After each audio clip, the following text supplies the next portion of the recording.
Precise, and I believe this is in soft brown. I always like to get one that's got the spoolie on one end and a very small nib on the other. Anastasia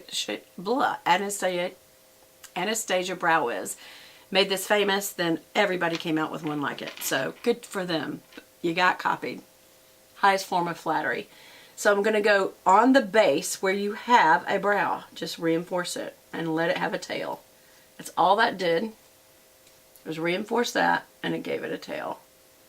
Now you could stop there and it's just reinforced, but I like to lift my brow a little. So what I do is where that tail ended, I go straight up, mark it, and then I come back down. Now I'm going to fill all the way to here. You can either come forward or go backward, but you start up and go down like little hairs. Alright, then you definitely need to fill in. Up, down, up, down, up, down. Now some people want the look of a made-up brow. And so they come in front and they make a very hard, sharp line. I just do a little wisp through here just to make sure the color is all the way through the hairs. And that's as hard as I want to go with it. And there's my brow. And here's the difference. Brow, no brow. And always brush back through. So we're going to lower that back down so it doesn't. And I brush from the bottom. Don't brush straight through or you'll end up with it up there. Brush from the bottom and let go. Over here I kind of brush towards the nose to make those hairs really stand out so you notice them. From the bottom, from the bottom. See how it makes the hairs stand up? And that's kind of what you want. And then one last pass through to kind of bring that all through. Bring the color all through the brow. Okay, here's another way of doing it. What palette are we going to use today? Oh, I wasn't going to use the palette. That's right. For my lids, we're going to use these two brand new Charlotte Tilburys, y'all. Okay.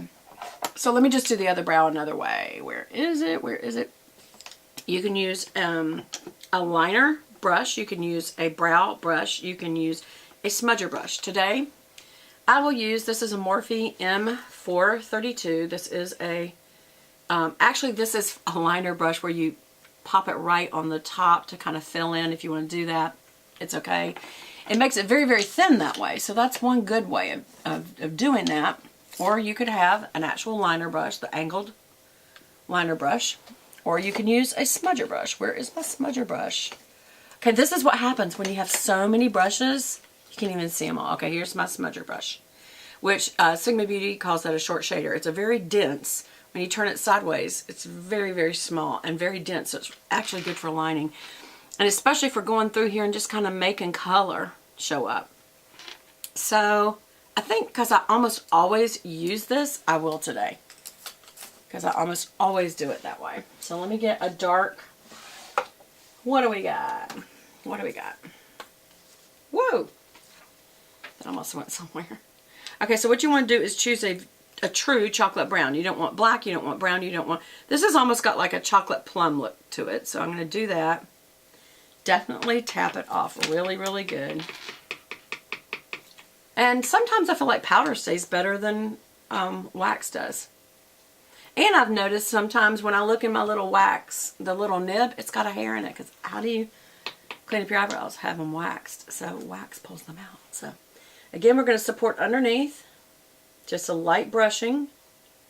The underside and out to a tail. Okay? And again, you look at where the tail goes up to here. And mark it. And you're coming back down to it. And then you're just kind of backfilling to it. Do you see how much more natural this looks? Because it just catches on a few hairs. But you got to be careful because it can get too dark. Is the only thing. Can really reinforce the bottom, and then just kind of come to the front and just fill that back in with whatever's left on the brush. And so you almost don't even need to comb through this because the end of the brush is doing it for you. Oops. So which way do you like better? Comment below. I always feel like this side looks better, y'all. That's why I do it this way most of the time. I don't mind using a brush, a crayon, but I just don't feel like it has as good a coverage. Like it doesn't look as natural. Like I'm having to work with this now to make them look even. There. Okay, and because I did this with the whites, I am going to have to brush this through a little better.